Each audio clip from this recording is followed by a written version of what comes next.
আমার বলে কোনো চিঠি পাঠায়নি? আমাকে চিঠি পাঠালে তোকে দেবো না? তোকে আগেও বলেছি, এখনো বলছি, ও চাকরি পেয়েছে, ও হয়তো বদলে গেছে। এই এমন কথা বলো না দাদু, ও ছাড়া আমার কেউ নাই। আমার ভোলা বদলাতে পারে না। কতজনকে বদলাতে দেখলাম। ভোলা নাকি চাকরি পেয়ে গেলে ওকে নিয়ে যাবে। চাকরি পাওয়া তো 6 মাস হয়ে গেল, কয়েকদিন এসে তো খোঁজও নিল না। তোমরা সবাই মিথ্যে কথা বলছো। আমার ভোলা এরকম না। দাদু, তুমি আমার একটা কথা রাখবা? কি? তুমি একবার আমাকে ভোলার কাছে নিয়ে যাবা? আরে আমার তো কাজ আছে। তোমার হাত ধরছি দাদু, তুমি আমাকে একবার নিয়ে চলো। দাদা, এই বাড়িতে ভোলা থাকে? কে ভোলা? কোন ভোলা? এখানে কোনো ভোলা টোলা থাকে না, যাও এখান থেকে। হে, তোমার ভোলা। দাদু আমাকে এখানে নিয়ে আসলো। গ্রামের সবাই বলছিল তুই নাকি বদলে গেছিস। দাদু, তোমাকে বলেছিলাম না আমার ভোলা বদলায়নি? তোকে কিন্তু একদম সাহেবের মতো লাগছে। কি হচ্ছে এসব? সবুজ, এটা কে? তুই এখান থেকে যা, পরে কথা হবে। হে দাদুর লেগে লাউডে এসছি। চলো সবুজ। এই ভোলা, এসব নিয়ে যাও এখান থেকে। ও বদলে গেছে, ও আর তোর আগের ভোলা নেই। আমি উচ্চ মাধ্যমিকে ফার্স্ট ডিভিশন পেয়েছি, কিন্তু কোনো লাভ নাই। কেন? এরপরে পড়াশোনা করতে গেলে অনেক টাকা লাগবে, তাই আর পড়াশোনা হবে না। আমি আছি তো।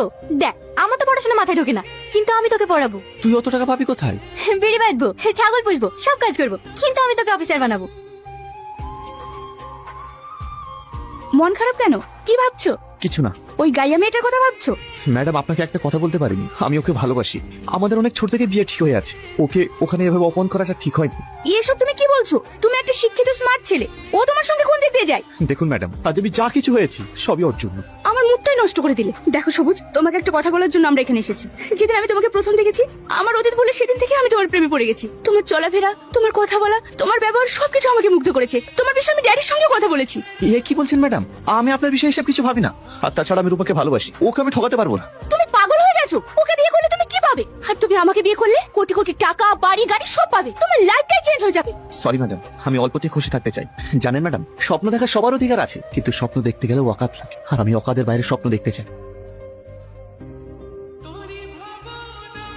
কাল তো রূপার সঙ্গে এরকম ব্যবহার করাটা ঠিক হয়েছে? মেয়েটা মেসে এসে কত কান্না করছিল। আরে যে মেয়েটা তোকে পাগলের মতো ভালোবাসে, সে সর্বোচ্চ দিয়ে তোকে আজ এই জায়গায় পৌঁছেছে, আর তুই? তুই যেটা বলছেন ভালো করে বুঝতে পারছি। আমি ওকে অপমান করতে চাইনি। ম্যাডাম নাকি আমাকে ভালোবাসে, উনি আমাকে বিয়ে করতে চায়। এখন কি করবো কিছু ভেবে পাচ্ছি না। এখানে ভাবার কিছু নেই তো। যখন তোর কেউ ছিল না, তখন রূপা আর রূপার ফ্যামিলি তোকে আশ্রয় দিয়েছে। তাই তোর যদি বিবেক থাকে, তুই যদি সত্যি রূপাকে ভালোবেসে থাকিস, তাহলে ওকে আর কষ্ট দিস না। তুই ওর মতো জীবন সঙ্গী আর কোথাও পাবি না। কি হয়েছে?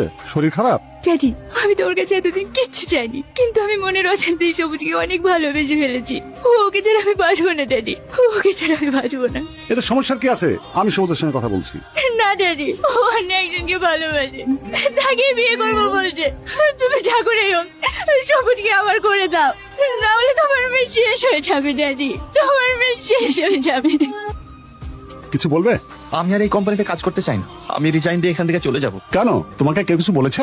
না মানে, আমি বুঝতে পেরেছি তুমি আমার মেয়ের জন্য কাজ ছাড়ছো। তোমাকে আমি কথা দিচ্ছি, ও আর তোমাকে কোনোদিন ডিস্টার্ব করবে না। তুমি নিশ্চিন্তে কাজ করো। Okay sir. ড্যাডি, আমি তোমার কাছে ওকে চেয়েছিলাম, আর তুমি ওটাকে ওকে দূরে করে দিলে। শান্ত হও, আমি আছি তো।